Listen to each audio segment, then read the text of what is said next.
T shirt और muffler के बीच लड़ाई चल रही है। टी शर्ट भी इंडिया अलायंस में है और मफलर भी इंडिया अलायंस में है। सबसे बड़ा घोटाला शराब घोटाला किया है, ऐसा नेता प्रतिपक्ष ने आम आदमी पार्टी के लिए भरे सभा में कहा है। मफलर ने भी कहा है टी शर्ट को कि टी शर्ट और टी शर्ट के जीजाजी ये दोनों नेशनल हेराल्ड केस में जेल के अंदर चक्की पीसने चाहिए। द्रौपदी मुर्मू जी वे उड़ीसा से आती है, इसलिए जब उनको पुअर लेडी और पुअर थिंग कहा जाएगा, उड़िया अस्मिता कभी चुप नहीं रहेगा। ऐ जगदम्ब मदम्ब कदम्ब हवन प्रिय वासिनी हासरते शिखरि शिरोमणि तुंग हिमालय शृंग निजालय मध्य गते मधु मधुरे मधु कैटभ भंजिनी रासरते जय जय हे महिषासुर मर्दिनी रम्य कपर्दिनी शैलसुते। माननीय श्री संबित पात्रा जी। धन्यवाद माननीय सभापति जी, आपने मुझे आज सदन में अपने विषय को रखने का मौका दिया। कल मैं सदन में मौजूद था और मैं नेता प्रतिपक्ष को सुन रहा था। नेता प्रतिपक्ष ने कहा कि अगर हम इंडिया अलायंस की सरकार बनाते तो हमारा भाषण किस प्रकार का होता, उस भाषण के विषय में आज मैं संबोधन करूंगा।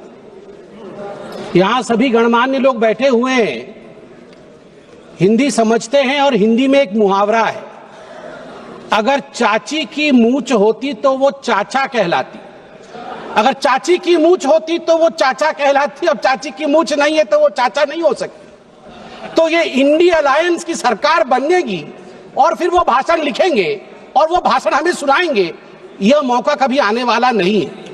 और वैसे सभापति महोदय, ये कोई बोल रहा है चाची 420, वैसे ये शब्द प्रयोग करना शायद प्रतिबंधित होगा, मगर सबसे महत्वपूर्ण विषय है कि ये इंडिया अलायंस क्या है। अभी दिल्ली के चुनाव चल रहे हैं, कल दिल्ली का चुनाव है। अब इंडिया अलायंस को लेकर किस प्रकार की भ्रामक स्थिति बनी हुई है आप देखिए। नाम लेना मना है, इसलिए बिना नाम लिए ही मैं बता देता हूं। टी शर्ट और मफलर के बीच लड़ाई चल रही है। टी शर्ट भी इंडिया अलायंस में है और मफलर भी इंडिया अलायंस में है। और टी शर्ट ने भाषण दिया है, पटपड़गंज में मैं भाषण को पढ़ के सुना रहा हूं। टी शर्ट ने कहा है, टी शर्ट हाँ उसी पे है जी, दिल्ली भी भारत में आता है।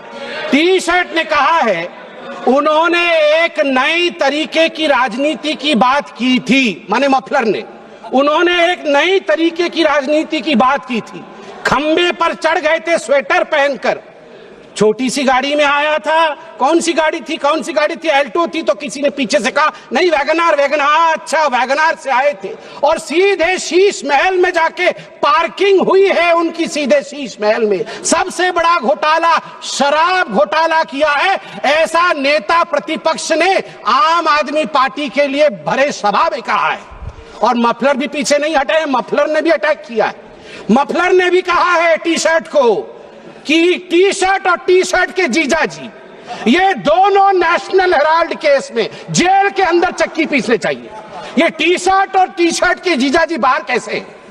मफलर ने कहा है। अब आप बताइए, अगर इंडिया अलायंस के अंदर ये आप इनके रिश्ते को चाइनीज नूडल्स, ये नूडल्स भी इतना कॉम्प्लिकेटेड नहीं है जितना इनके इंडिया अलायंस का रिश्ता कॉम्प्लिकेटेड है। ऐसे में ये सपना देख रहे हैं कि कभी इनकी सरकार बनेगी तो वो भाषण करेंगे।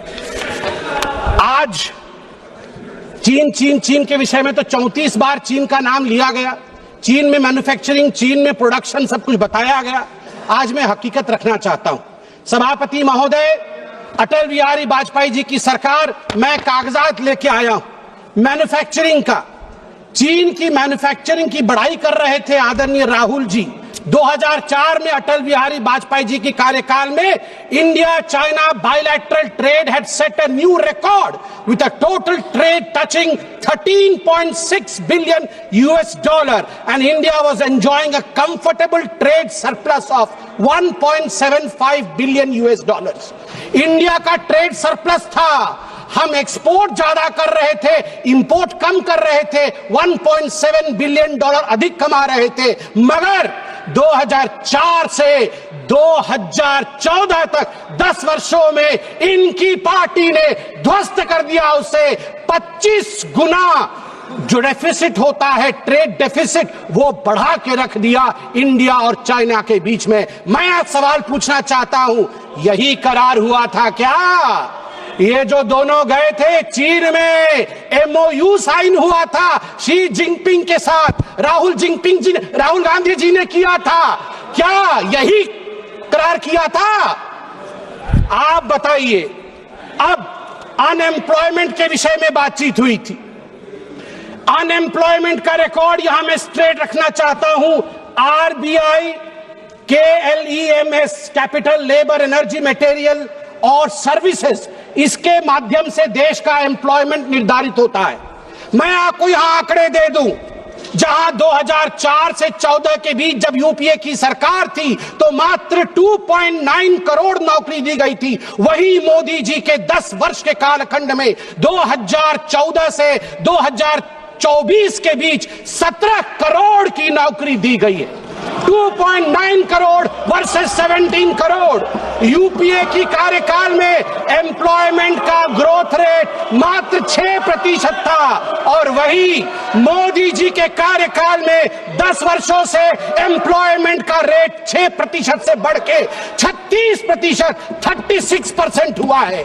और कल राहुल गांधी बोल रहे थे कि यूपीए भी फेल हुई, एनडीए भी फेल हुई। अरे राहुल जी, यूपीए तो फेल हुई, आप फेल हुए मतलब यूपीए, वो आप जो है वो 8 तारीख को फेल होगी।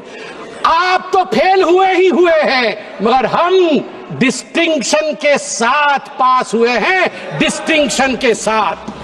युवाओं के बारे में राहुल जी बोल रहे थे। इंडिया स्किल रिपोर्ट पढ़िए साहब, India skill report. Youth employment of graduates singularly and drastically increase from 33.95% in 2013 to 54.81% in 2024।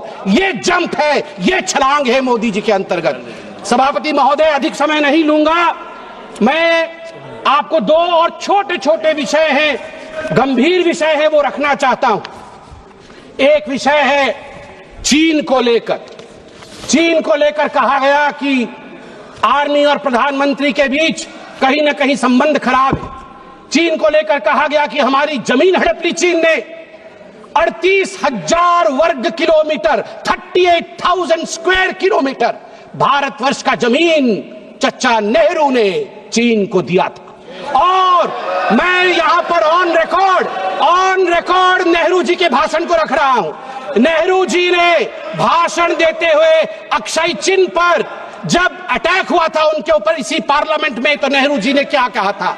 ध्यान से सुनिए, नेहरू जी ने क्या कहा था? Not a blade of grass grows there, not a blade of grass grows there, 17,000 feet high, uninhabitable and we didn't even know where it is। तो हमने दे दिया। तो आप जानते हैं सभापति महोदय, महावीर त्यागी जो खुद कांग्रेस के ही मंत्री थे नेहरू जी के कैबिनेट के, वो खड़े हुए और महावीर त्यागी जी के बाल नहीं थे, उन्होंने अपना सर दिखाया और कहा, Nehru ji, this head, bald head does not grow any hair. Should I give the head to someone else? Should I give the head to someone else? तो नेहरू जी भी शर्मिंदा हो गए थे, नेहरू जी भी शर्मिंदा हो गए थे। आर्मी, अंत कर रहा हूं साहब, आर्मी ये गंभीर विषय है, मुझे और 2 मिनट दीजिए।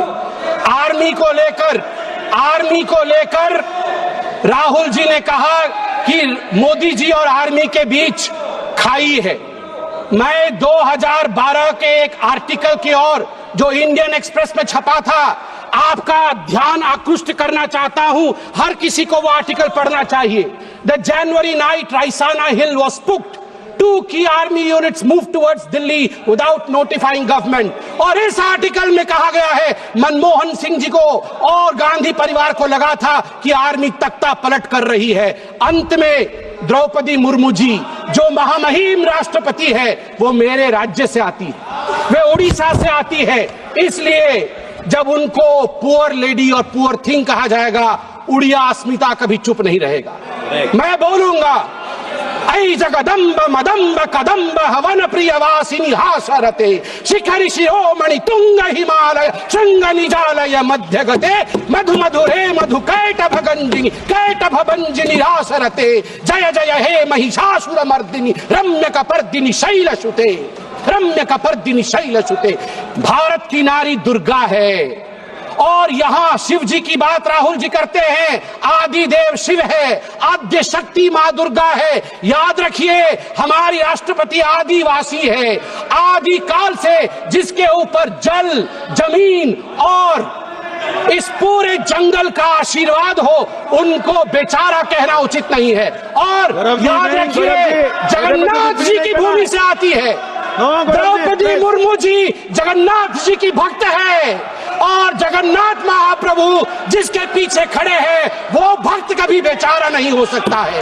जहां पछारे जगन्नाथ छिड़ा है चंती से राष्ट्रपति केबे भी बेचारा है पारिबो नहीं। आज मु कहबाकू चाहे 4.5 कोटी ओडियांक पक्षरे 4.5 कोटी ओडियांक मौड़मणि होचंती महाप्रभु जगन्नाथ भक्त होचंती द्रौपदी मुर्मू। द्रौपदी मुर्मू को बेचारा कहचंती सोनिया गांधी कौन जानचंती द्रौपदी मुर्मू को विषय रे सोनिया गांधी विरुद्ध रे प्रिविलेज बसरासु आ सोनिया गांधी क्षमा याचना करंतु। आज 4.5 कोटी ओडिया द्रौपदी मुर्मू पछरे पूरा ठिया ही चंती महाप्रभु जगन्नाथ आशीर्वाद। जय जगन्नाथ।